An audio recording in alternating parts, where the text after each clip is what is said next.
Bonjour, nous vous présentons aujourd'hui, samedi 17 janvier 2026, un petit récit sur le parcours de la famille de Lumumba après son arrestation qui a abouti à un assassinat.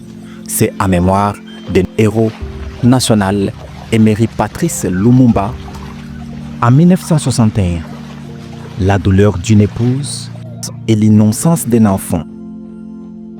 Maman Pauline Lumumba crie sa douleur en apprenant la mort de son mari.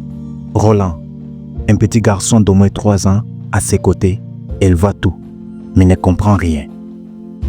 Pauline, femme puissante quelque temps seulement, passa du sommet du pouvoir à la déchéance, de la vie familiale pleine d'ambiance et de chaleur à la solitude. Patrice gisait depuis un bout de temps dans sa prison dorée. Et comme malheur ne vient pas seul, une deuxième difficulté frappa à la porte du couple avec la maladie de leur bébé à peine âgé d'1 an.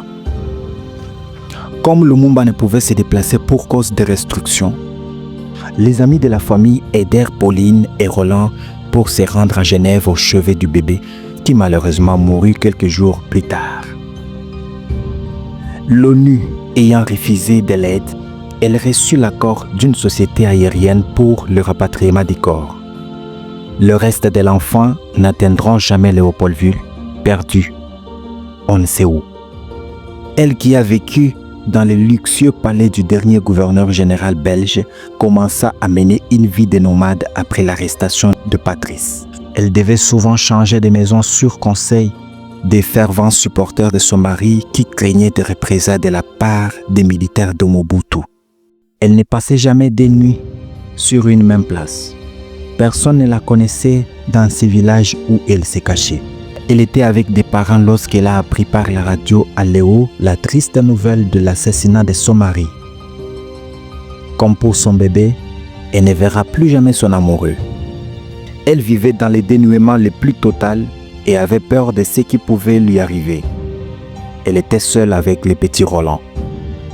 Les autres enfants étaient en sécurité en République arabe unie en Égypte. En République arabe unie, le président Nasser leur avait donné la quiétude que le Congo leur avait refusée. Lumumba avait même été déclaré saint par le Ghana Church of Africa. Ce n'était même pas un hasard, car le président de ce pays, Kwame Nkrumah, était un ami du défunt. Pauline Lumumba, qui en l'espace de quelques temps perdu son bébé et son mari, avait connu des moments de très grande tristesse. Son cœur avait porté de lourds fardeaux pendant plusieurs mois et sûrement bien au-delà.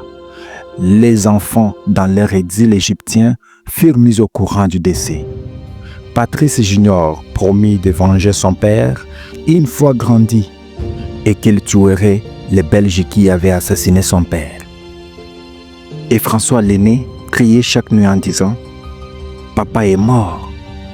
La République arabe unie, fidèle à ses convictions, permit à Pauline Lumumba Opango de rejoindre ses enfants.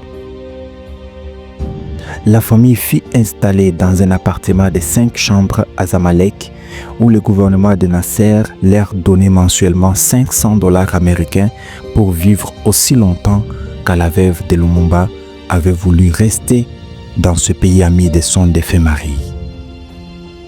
En Égypte, Patrice n'était pas là, mais la famille s'était constituée. Loin des tumultes de la terre natale pour se refaire un avenir. Merci de nous avoir suivis.